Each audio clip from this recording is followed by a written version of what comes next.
following program contains disturbing materials that may not be suitable for some resellers. Viewer discretion is advised. Hello everyone, welcome back to the channel. This is John with Flippin' Ain't Easy, and today I wanted to do something a little different and make one of those work with me videos while I work, maybe while you work, while you ship, while you list. Who knows what you're doing, but you're watching this video, and while I talk, I will be working. And it's sort of like a ripoff of James Helferstay's videos. I get that, but it's smart actually, because if you're working and you're working the business and you're focused on the business, it's really hard to spend time editing videos, like sitting down away from the work and focusing on the content of making YouTube videos. And it's if you're actually having a good conversation, you can still get work done while you're making these videos. And I think James has illustrated how that can work and work quite well. Don't know how many of these I'm going to be able to do. If you guys like them, let me know. I'll invest the money to make it happen. Actually, what I had to do is the phone that my old T-Mobile phone I'm actually using to do my work, and then all the while I have my new phone recording this. So once I finally actually send this in and trade this thing in, I won't have a secondary phone to do this with, so I've got to figure it out. So something, maybe I use my iPad to take photos, even that's kind of a weird thing. But I wanted to start the conversation off by talking about some things, and one of the things I wanted to talk about is the conversation we had on the live yesterday, and that was really the dual focus for eBay sellers. What are the two things broadly? What are the two things that sellers need to be focused on? And I think with the help of AI, it really helped shape the conversation. But I kind of felt like I glossed over a lot of it because of, it's a live stream, and, we don't want it to make a 2-hour seminar when we want to stay interactive with the audience on a live stream. A little different on pre-recorded videos. I think this is kind of what you tune in for. You want the nuts and bolts and all the inner workings of whatever the subject might be. So with that said, though, that there's a dual focus for eBay sellers we're talking about, and it's really the two things that you have a lot of control over, depending on how you decide to really set up your business. And that is, number one is driving traffic to your listings. So we all, or most of us that are watching this, are selling on eBay because of the traffic. There's traffic there. So how do you get that traffic to your listings? And so that's the main goal for a lot of us. But then I think there's a lot of us who have no problem getting traffic to our listings. And it's more about how do we convert those views over into sales, and that's improving your conversion rate.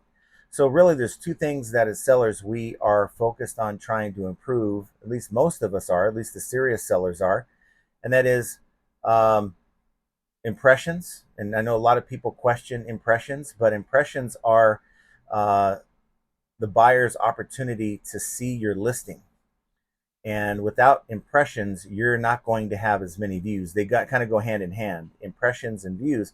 Now, some people will have more views out of those impressions than others, depending on what you're selling and depending on where you rank. And simply put, an impression is at least defined by eBay, where you show up in any way, shape, or form on a potential buyer's screen.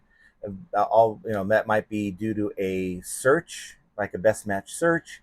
Could be a filtered search. It could be that your listing is embedded in another competitor's listing, or it could be your own items that are embedded in your own listing. You see a lot of that on the app, more so than you see it on the listings that are on the PC. A lot more on the app. You see a lot of items that show up as you might want to consider this other item, or other sellers are selling this same item here. And so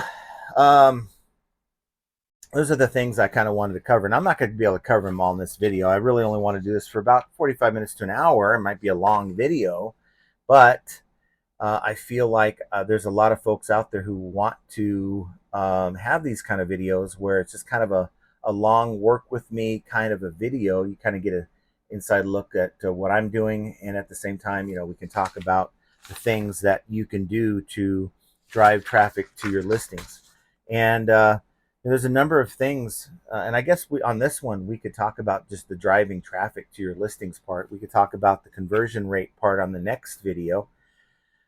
But I think the first thing is having a store. I think that's important. There's people out there that really don't have a store, but when you have a store, it's a very small investment. It does bring down the final or the insertion fee cost on your individual listings, assuming that you're just not just using the free insertions that eBay gives most sellers.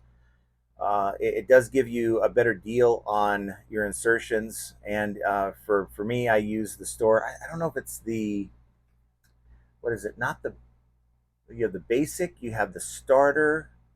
Maybe I haven't flip-flopped. And then there's the next store after. I don't care about the names of these things. All I know is that I have 1,000 listings on my main store. Now my main store only has 260 listings as we are recording this video. And I'm bringing that up. I'm trying to get it up to about 500. I feel like if I scale that store up with the same kind of items that I have currently, I won't necessarily 2x my current earnings, but it'll improve my current earnings. Let me put it that way. Maybe even by 1.5 times what I'm making now. I think the way eBay is, if you try to scale, it's never going to be a 1-for-1. It's like, okay, if I am used to selling 100 items a month with this number of items in my store, if I simply double the items in my store, I'll sell 200. It doesn't work like that. I think that eBay does within the recipe of the cake that we call the algorithm. It does have baked in there that you're going to be throttled in some way or shape or form as you grow, and maybe that is to protect you from yourself, because eBay knows that not everyone is driven the way you might be driven, and simply just listing items, just listing could put that seller into a situation where they might be overwhelmed and can't deliver or get that package out on time.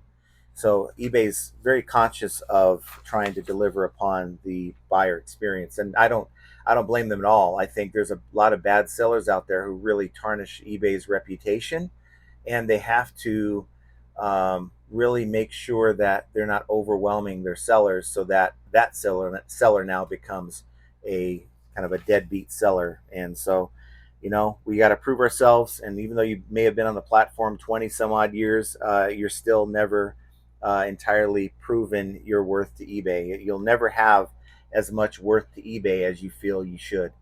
That's just the truth. They can have these eBay opens, which I'm going to.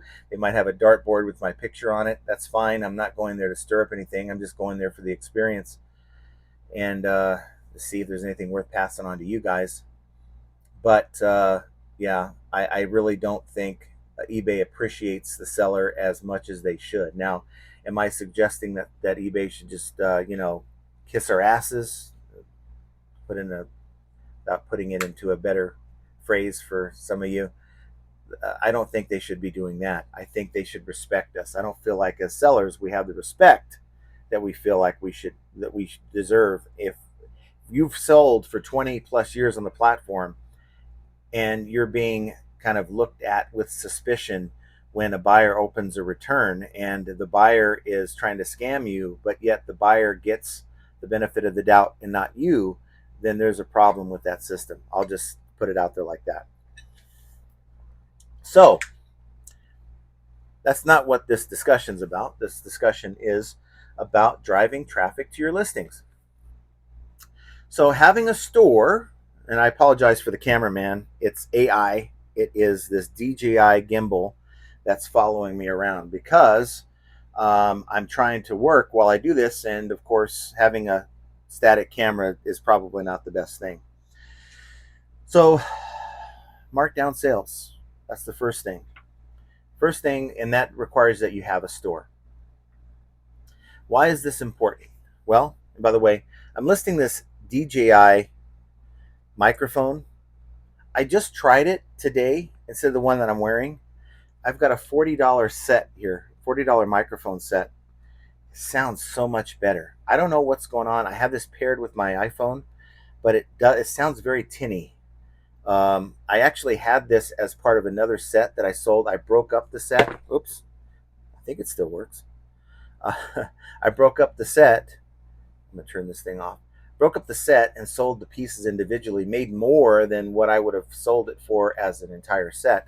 And I said, you know what? I'm going to keep this for myself because I would rather use a better mic with Bluetooth connected to my phone, but it just doesn't sound very good. And I think that's what I thought when I first tried it. I still kept it, and I thought, you know what? I'm going to do this video.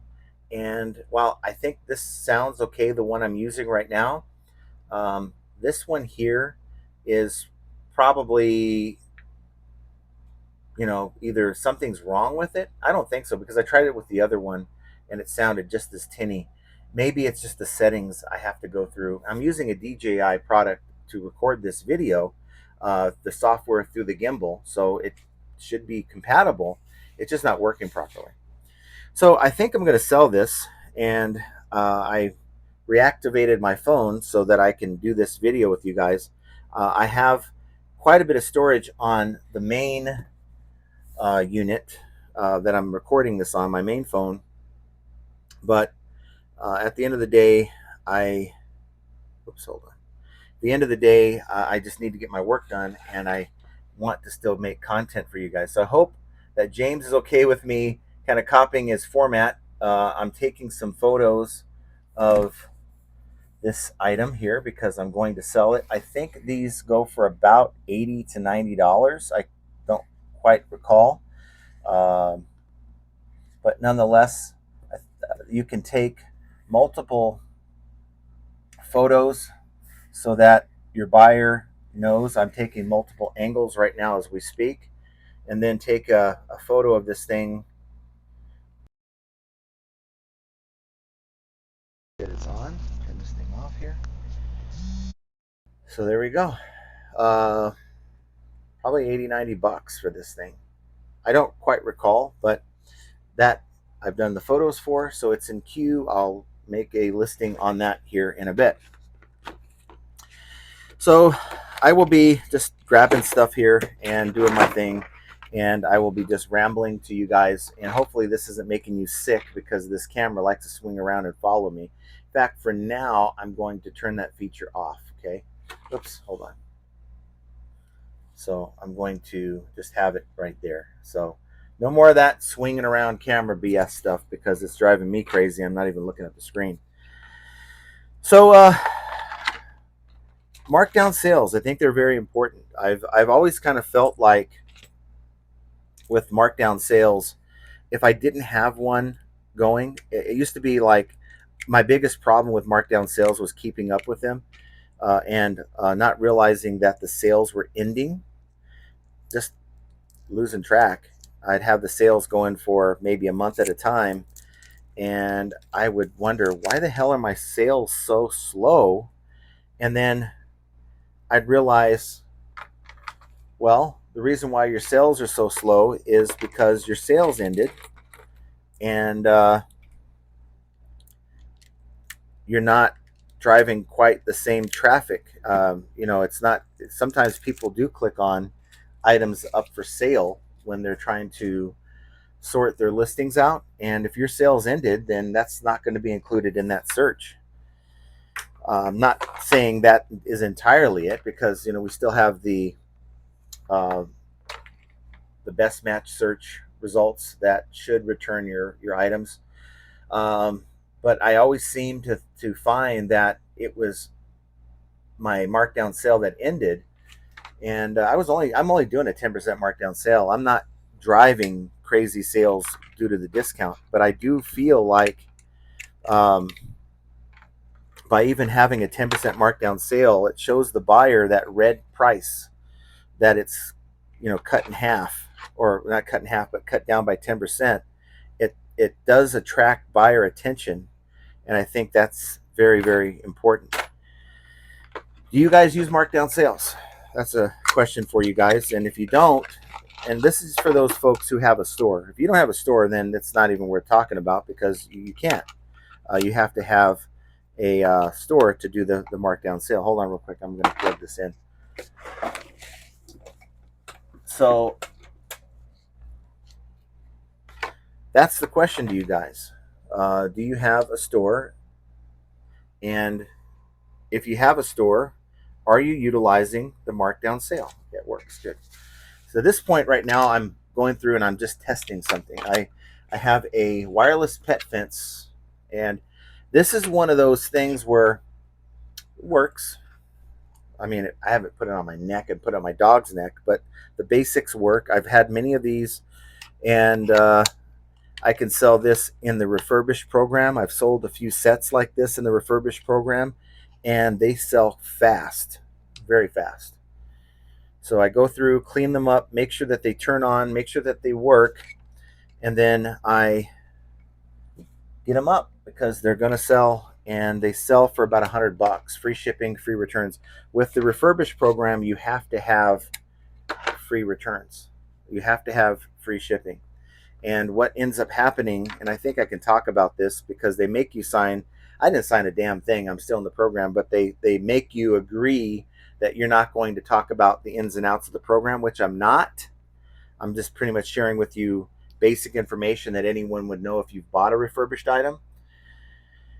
And that is, you get a year through Allstate coverage. So that's a selling point that you would give your buyer that, hey, you might get this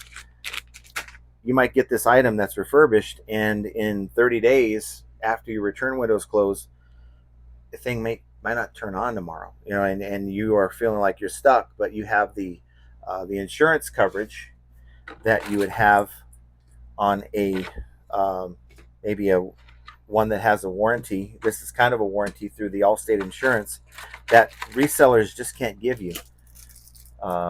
Most won't. I won't take a return over 30 days. I just had one where they contacted me and said, hey, there's a problem with the item. My response was, well, we're happy to take the return. We give you 30 days to do it. And I never heard back from them. I'm not here to babysit anyone.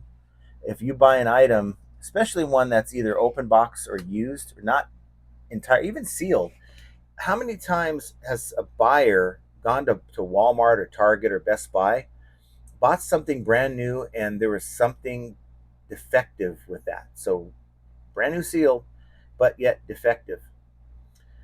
Probably quite a few times. A few times. That's why we get a lot of items in liquidation that look great, look like they've never been used, but they end up having some kind of problem. And so that tells me that the factory does put out defective units. And so it's good to have some kind of a protection program, and I think the Refurbished program does a good job with that. Gives buyer confidence. If I'm buying something, I don't care how much the item is. If I'm buying something, I want to make sure that the item works, and is it going to work more than a few days after I buy it? I think that's a concern that a lot of buyers have, and it's something that could prevent your buyer from buying your item. So if you are able to be in the Refurbished program, it's something to look into.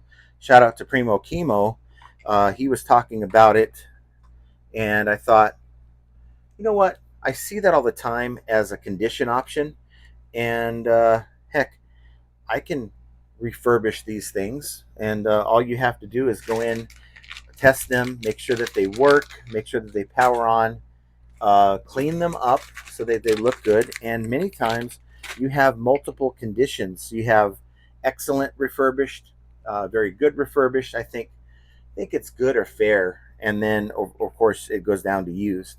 And you get more money for your items, guys, when you can offer them some kind of a guarantee beyond the 30 days. Because in all reality, most of us have a 30-day return window, and it's really a 30-day warranty.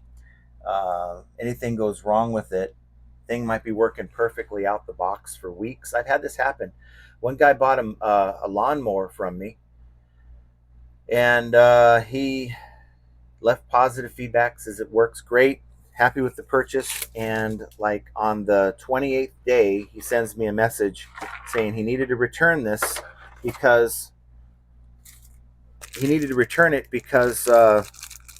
he ran over something and it no longer works properly. And I'm thinking to myself, well, I didn't do that.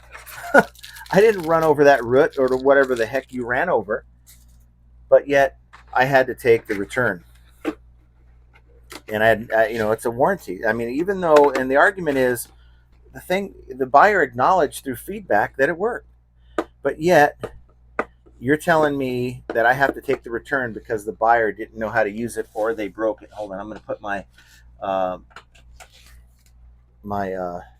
air gun on, and my heat gun on, and this here is my Porter cable heat gun. I got to tell you, this thing is. We have two of them, one in the other room where the shipping room is, and one out here. This thing is solid. Get them for about 30, 40 bucks. It's a heck of an investment in your business. It gets hot. You can burn the crap out of yourself with this. But see, with Liquidation, you get like all these stickers, these random stickers. There's more stickers on Liquidation than any type of sourcing I've ever seen. I mean, yard sales, you don't get that so often. Thrift stores, you don't get that so often. Maybe the price tag from Goodwill you have to deal with. But with Liquidation, there's usually like 3 or 4 different stickers. And these aren't stickers that are easily peeled off. These are stickers that it's like they were meant to stay on there. This glue they use on the paper to adhere the sticker to the box is like it doesn't want to come off. So you have to utilize some kind of a heat, and heat loosens the adhesive on the sticker, and it really helps you peel it off. I notice it's even worse in the winter because it's cold, and it's easier to use these heat guns to soften up. Like I don't know if I've been diagnosed with it, but self-diagnosed of OCD, in that I don't like this extra tape, because Liquidation, you have this tape that people like to put on there. Yeah, I see another yellow sticker that I need to pull off here. So I'm constantly, once I figure out that the item is not defective and it's something I'm going to sell, then I'll get in here and I'll start cleaning the item. I think a big mistake people make is they get the item, they know they have to clean it, they clean it, but yet they haven't tested it yet. They test it, and oh man, it doesn't work. I spent all that time cleaning this damn thing, and it doesn't work. So that is what I'm doing here, and I need to clean this too. So markdown sales, that's just one tactic that we can use as sellers to try to improve our visibility, or items visibility. Talk about another one, promoted listings. I know a lot of people don't like it when I talk about promoted listings. I think I piss a lot of people off, and I'm not trying to piss anyone off. I'm just trying to share with you my story and what I do. I feel like with the competition that I have on a lot of these items, like this, for instance, this dog fence. I'm not the only one selling this particular brand of dog fence. And I need to, and by the way, I'm trying to clean these things up. I know that there's other sellers who are trying to sell their dog fences, drop shippers, other folks that are just like me, maybe getting it out of Liquidation, or people who just look, this isn't the fence that I thought it was. I bought it. I waited to the summertime to set it up for my dog, and it's just not what I thought it was. And so they can't take it back to Walmart, or they can't take it back to, send it back to Amazon. So they now become my competition because they are now trying to resell these items. So the next thing is staging your items. And so I can't show it to you really. I guess I can. Don't know if I can, but there it is. So staging of your items, so I could take a good photo, put all the components out there and to let people know what they're getting. And let me bring this back up. This is going to be an uncut video. It's not going to be anything special. If you're looking for, that perfect video, I've never put one out. Even though I've tried with editing, I'm not editing this video. So just taking the photos now real quick. But I know a lot of you guys just don't want to talk about it. Don't want to talk about promoted listings. Like, look, I'm not promoting my items. I don't care what you do. Promoted is not for me. And I respect that. I'm never going to tell you that, you know what, you're wrong because I promote, you should be promoting too. And I do apologize to people out there if that's the way it's ever come off. I'm very eager to tell people what I do. And sometimes I guess it just comes off as, this is a good way to do something, and it may totally be crap for your business model. And so I certainly apologize to each and every one of you guys, not for having an opinion, but for the way I express my opinion, because sometimes it can come off as like, well, here's John trying to tell people the way it should be done, and if you're not doing it, you're going to fail as a reseller. And that is not the message that I want to portray. Everyone's got their own journey on and how to get there. And who am I to tell you your journey and how you're going to get there, especially if you're already there. If you're doing great, who am I to tell you that your business model ain't cut? Your business model may work great without promoted listings. I've always wondered, though, if you are doing well with promoted listings, and people have come to me and said, look, I don't promote. I don't need to promote. My sales are great. But I've always wondered, if you're not promoting, are you leaving money on the table? Meaning that I know how it's baked in eBay's cake, and I keep saying that reference, but it's kind of the truth, to where if you're not promoting, I think eBay is not giving you as many impressions. We talk about impressions again. I think it's important. You're not getting as many impressions. And I guess for some of us, it's like, yeah, there's good impressions and there's empty impressions, meaning that eBay is showing my item, but the way they're showing my item, it's never going to get the view or the click. And maybe, I have this item here, but they're looking for something similar, but not my item. eBay may show that, right? As with promoted listings, for instance, they may try to show that item in that search, but that buyer is looking for a specific thing, and they're never going to click my item because it's not what they're looking for. And that to me is an empty impression. Whenever eBay shows an item to a buyer and it's not what they're looking for, it's kind of a wasted impression, or wasted use of your promoted listings. And I get it.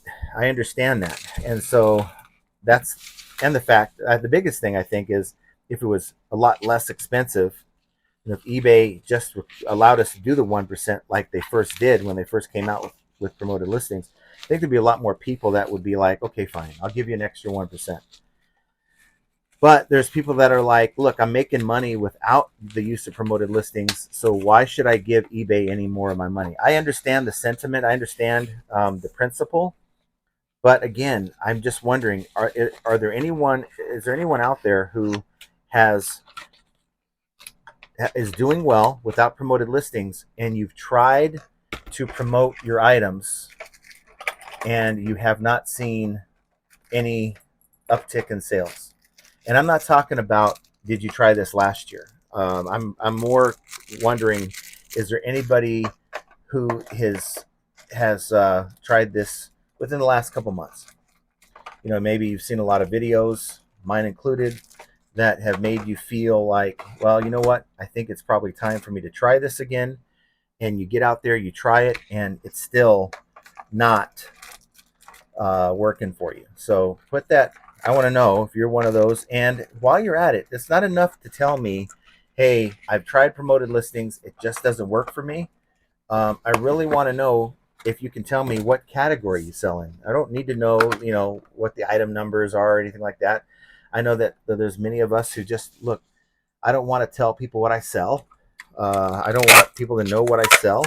Bear with me a minute. Try not to be so loud. I just want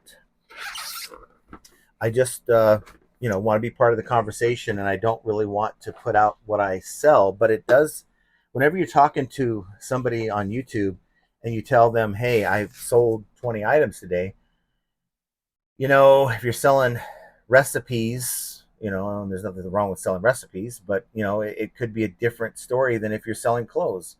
To me, if you're selling a lot of items and it happens to be clothing, that's a hell of an accomplishment. And I say that because you're dealing with a lot of competition. There's a lot of clothing resellers out there who just hang it up because they can't compete. So if you're out there selling clothes and you're competing and making it work for you, my hat's off to you.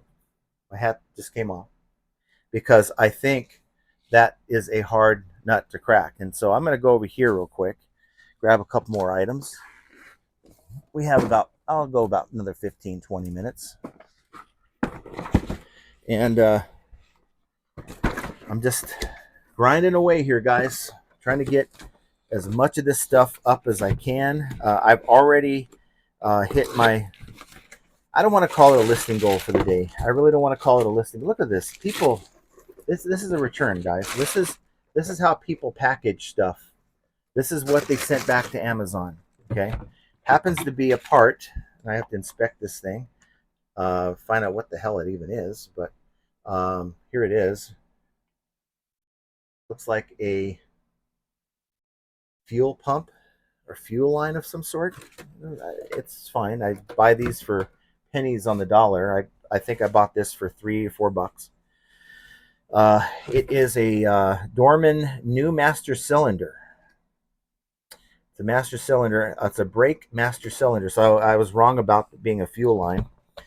Hell, it just shows you what I know about parts. I think the most I've ever done to my vehicle in the past is I think I've changed my brakes about 15 years ago. Not even that, 10 years ago.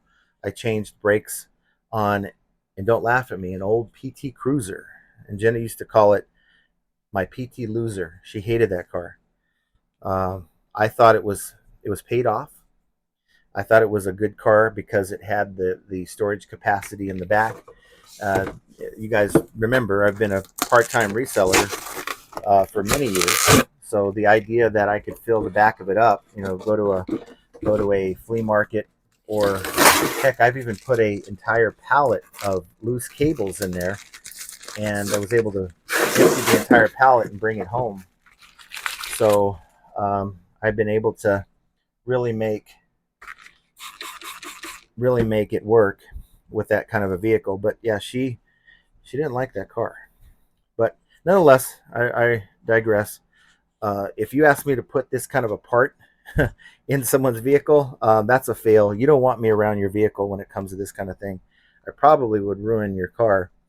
But there's people out there, and you can ask the people on eBay Motors, there's people out there that sell these parts all day long, and I have begun selling these parts.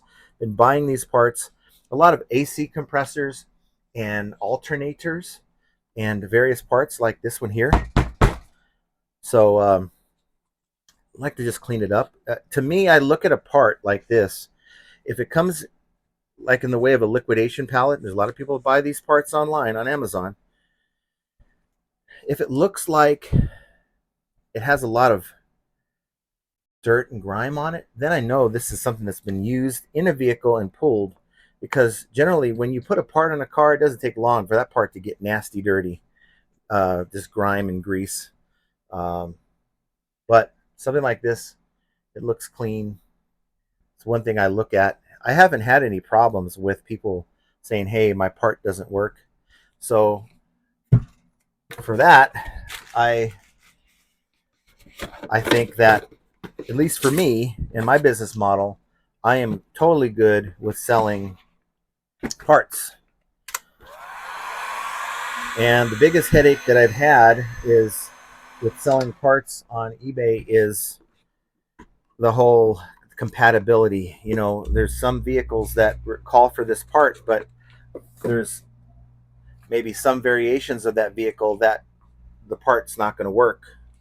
And you can't just blanket put like 1995 Nissan Sentra and expect it to work with all Nissan Sentras, because there's some that's going to have different engine sizes. And hopefully what I like to do is I go online, find the part number. Like this is Dorman. It's a very popular third party brand, aftermarket brand for these parts. And they'll usually have a list of vehicles and engine sizes that they're compatible with. And then you just use that information to um, fill out that information. But it does take a lot longer. I know of a tool that eBay said that they'd sign me up for that was free, that allowed me to have it automatically update what vehicles a certain part was good for. But I've not seen it yet work for me. Don't know if you guys out there sell parts. Sorry about the noise. But those of you guys that sell parts, does that automatic fitment tool work for you? And you have to go somewhere to make it work, because it hasn't worked for me. So yeah, my process of listing is somewhat slow because, again, I have so many steps involved that I take when I'm doing this. So just to close the book on promoted listings, and I think there's a lot more ways to drive traffic to your listings, but due to the length of this video, it's already like 38 minutes long. I think we're not going to talk about any other aspects of driving listings to your store, because we'll talk about that on the next one. But really, promoted listings, look, it's a necessary evil. No, I don't like paying extra money for the same exposure that I had, 3, 4, 5 years ago. I don't like it. Most of you don't like it. But we have to understand eBay is, I think they would have taken a different stance if they weren't losing as many buyers. If their business was thriving, yes, they would find ways to make money off our backs. Don't kid yourself, but it wouldn't be to the level it is now. But I think eBay is kind of stuck. They're stuck. It's no different. Let's just say this. Let's say you don't use promoted listings. Let's say you sell 5 items a day. But you selling 5 items a day, it's different than if you sold 5 items a day 3 years ago with inflation. So you're not making as much money. Your bills have gone up. Your personal expenses have gone up. But yet 5 items a day, which is on par with what you've always done, doesn't pay the bills anymore. It doesn't get that money or the money you need. Are you greedy for trying to find a way to bring in 6 or 7 sales so that you can bring in the money that you need? Are you greedy for maybe raising your prices on an item because of inflation and your costs have gone up? Is it greedy that you are no longer taking or are taking low ball offers, or let's say low offers on an item? Is it greedy that you are just maybe not using the best packaging material? Maybe you're using paper instead of bubble wrap. Maybe you're finding ways to cut your costs on how you ship the item. Are you being greedy? Or are you being financially responsible to your business in trying to at least maintain what you're used to making all these years? And even though inflation's kicking your butt, like it's kicking all of our butts, you need to find a way to bring in more sales. And by doing all the little things to make these extra sales happen, you're not being greedy. You're trying to be financially responsible to your business. I think all of us want to grow our business to where we're making more money than we did last year or the year before. The last thing as resellers we want is to find, wow, I'm actually down 10 to 20% over last year, but others aren't. And now you're wondering what the hell's going on. If others in your category are doing well, but you're not, then you can't really put it on eBay. It's almost always a you thing. So are you being greedy in the eyes of the buyer if you are raising your prices to cover that extra, to make those 5 sales work. And I look at eBay as, it's not greed. I think that's the wrong word to use. I think they are they have a fiduciary responsibility to their shareholders to make a certain amount of profit. And when the estimates come out, like, oh, eBay is estimated to make X amount of profit in Q1 or Q2, whatever, they have to do everything they can. They are required to do that, no matter how they feel. They're required to make sure that that happens, because if they don't make that happen, now the shareholders are pissed.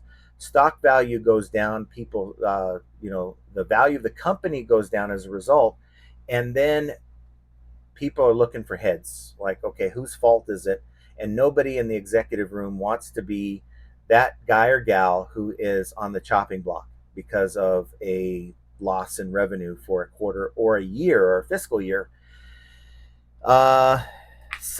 It's called self-preservation over the good of the company. So what it is, I've seen it in the last company that I work for. It's like, wow, that's not logical. What they're doing is not logical. But yet, if you think of it in terms of how does it make the boardroom look, or how does it make their bottom line look, versus spending that extra money to invest into things that sellers need, for instance, or we've been asking for, like a stable platform.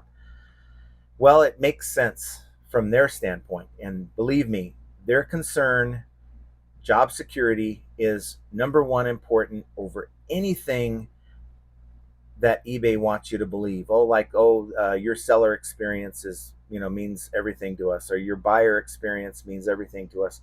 Trust me, that's on the top 10 list, but the number one on that top 10 list is self-preservation, to make sure that nobody is packing their bags and now out of a job because they mismanaged the funds. The funds to the shareholders, to the people that really have the power, is where it's at. So promoted listings, and I'll just end it here. Promoted listings is a necessary evil, whether you like it or not. And the key thing is promoted listings going to drive more traffic? So again, the conversation is, the two things that we want to do as sellers is drive traffic to our listings, and then once the buyer's in our listing, how do we convert the sale? Those are the two things that we really should be focused on. And as far as promoted listings are concerned, they have nothing to do with conversion, because the buyer's in your listing. So that has everything to do with seeing your item and getting the traffic. Promoted listings will help you get more impressions, and more impressions usually lead to more views. So my challenge to you is, whether you're doing bad or good, give it a couple weeks and then look at your traffic reports and see if you use promoted listings and you got more impressions and you got more views. Now, you may not get more sales, and that is a conversion thing more than anything else. What is it about your listing that people aren't liking, that they're not clicking into your listing? Or once they click into your listing, they don't find that it's a good value for them to seal the deal and make the purchase. I think a lot of times we look at promoted listings and we try to say, well, I didn't get any more sales even though my impressions and views went up. Then it has nothing, it's not promoted listings fault. Promoted listings did its job by getting more eyes on your item. I think the problem is you weren't able to convert more, and there's other reasons that we're going to get into on future episodes as to why you're not converting. But right now we're talking about how to drive more traffic to your listings. And I think there's a lot of folks that they see a heavier traffic, they see more impressions, they see more views, and they want to blame promoted listings for not getting the conversion, and promoted listings won't help you with that. So that's it, guys. I want to know what you guys think down below. Did you like this type of video? I didn't get a whole lot done, to be honest with you. I did get a few items photoed and cleaned and all that, and I'm ready to list them. But I kind of like it. I feel like I can just get into a flow and have a conversation about just random things reselling. So if you like this conversation, the format, please let me know down below. And of course, I want to know your thoughts on anything I talked about down below. Am I wrong on this stuff, or am I onto something? But figuring out how to drive traffic to your listings, utilizing markdown sales and the dreaded promoted listings. Well, that's yet another example of how flipping ain't easy. Want you guys to have an excellent rest of your day, and we will talk to you here very soon. Take care.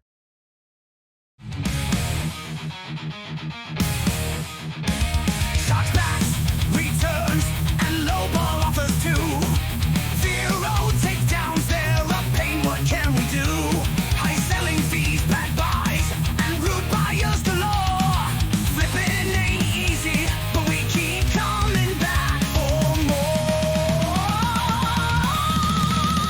All resellers are gonna make mistakes. Learn from them and you'll have what it takes. In the world of reselling, we're your guide. With flipping ain't easy by your side. Sourcing great items is the key to success. Subscribe to the channel and stand above the rest. Focus on the thing that is within your control. Hang with flipping ain't easy. Let's roll.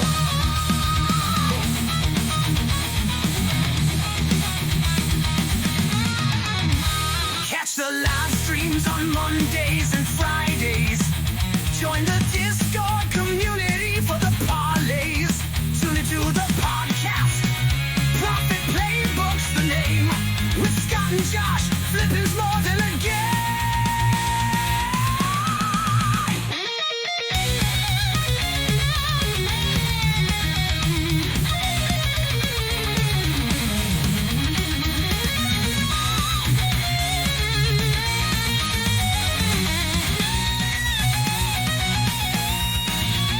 All resellers are gonna make mistakes.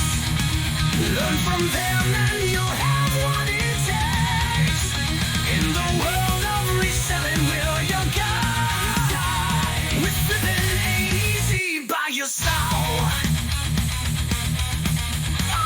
Catch the live streams on Mondays and Fridays. Join the Discord community for the parlays. Tune into the podcast. Profit Playbook's the name. With Scott and Josh, flipping's more than a game.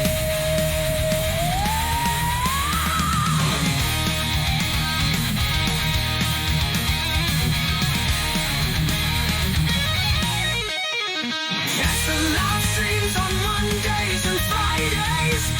Join the Discord community for the parlays. Tune into the podcast. Profit Playbook's the name. With Scott and Josh, flipping's more than a game.